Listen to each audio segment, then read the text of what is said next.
श्री राम समर्थ। सितंबर 24। परिवार में कैसे बरते। देह धारण करने पर हमारा जिससे जो कर्तव्य है वह ठीक ठीक करे। घर में अत्यंत संतोष हो। लड़के बड़े बूढ़ों के दोष न देखे।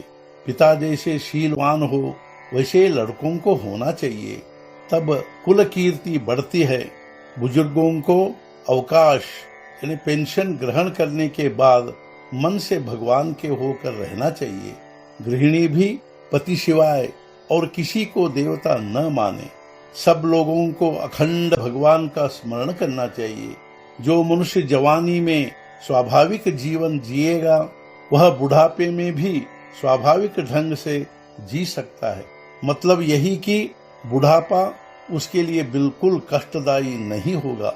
हम अस्वाभाविक रीति से यानी आसक्ति का जीवन जिए होते हैं, इसलिए बुढ़ापे में कर्तृत्व कम हो जाता है, लेकिन आसक्ति बनी रहती है और वह बहुत पीड़ादायक होती है।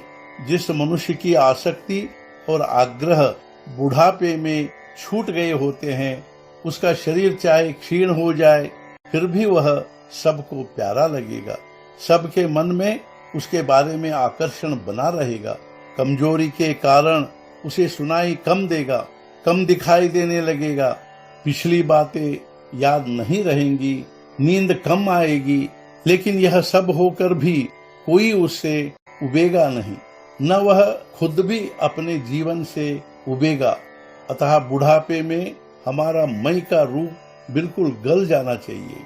लेकिन मैं कहता हूँ ना, बुढ़ापे में भी यह जो अहंकार की वृत्ति होती है, इसे मिटा दे तो फिर दुख बचेगा ही नहीं।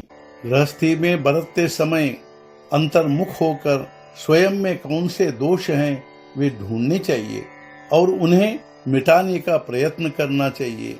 मनुष्य के जीवन में 16 से 25 वर्ष तक की उम्र का समय ऐसा होता है जब मनुष्य की बुद्धि बढ़ती रहती है, उसकी वृद्धि उचित रीति से हो। इसलिए बंधनों की अत्यंत आवश्यकता होती है।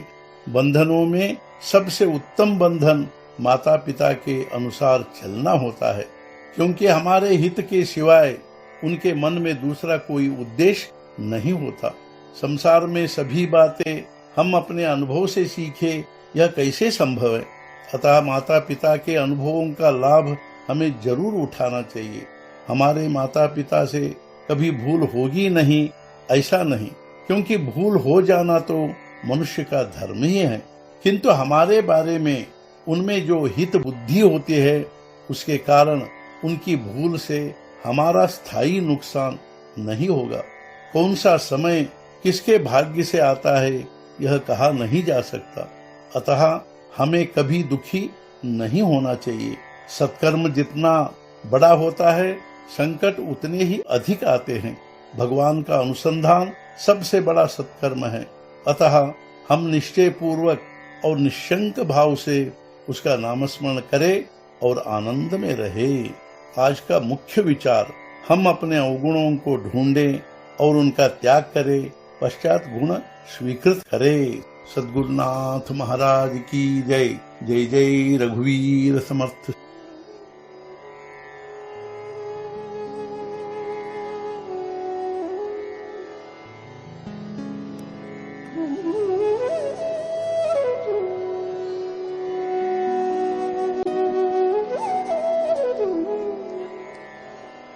Mm-hmm.